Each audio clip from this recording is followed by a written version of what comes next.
Hello and welcome to my shitty interpretation of Savage Worlds. Now, if you're coming across from D&D or D20 or other sort of rules, you're probably used to static numbers for your attributes and skills, such as a 20 for your strength, which becomes a +5 modifier, and then your jumping skill is now +7 and all those kind of calculations.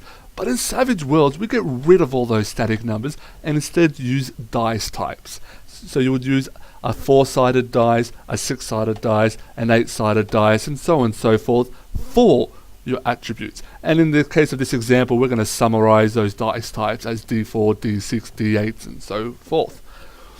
So for this example, we're going to use a D8 for our strength and a D4 for our jumping. Now let's say me as a GM tell you to roll your strength. You would roll your strength die and a special die called a wild dice, because you're special. And you would roll a D6 for this wild die. Sometimes it can be improved, and in this case we have a D8 for your strength, and you would roll both of these dice and take the highest result of the two. So for example, if we rolled a 2 for your D8 and a 6 for your wild die, you would take the result of 6 because it was the highest.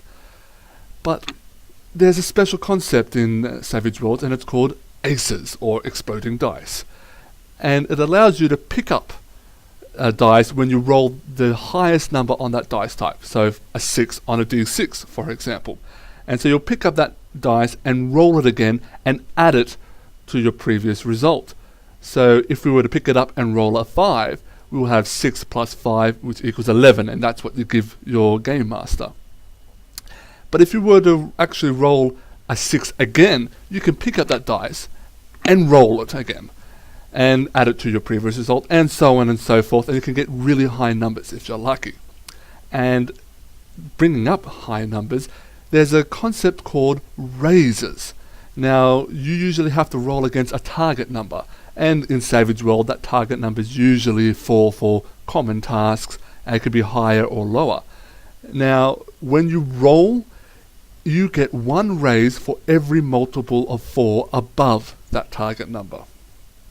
So if our number that we rolled was 11 for strength and the target number was 4, we will get 1 raise for 8 as being 1 multiple above that 4, and we will get a second raise for 12 as that's 2 multiples of 4 above our target number. And since we've got an 11, we would only get 1 raise. If we had a 13, we will get 2 raises because it's above 2. That covers part 1. Thanks for watching.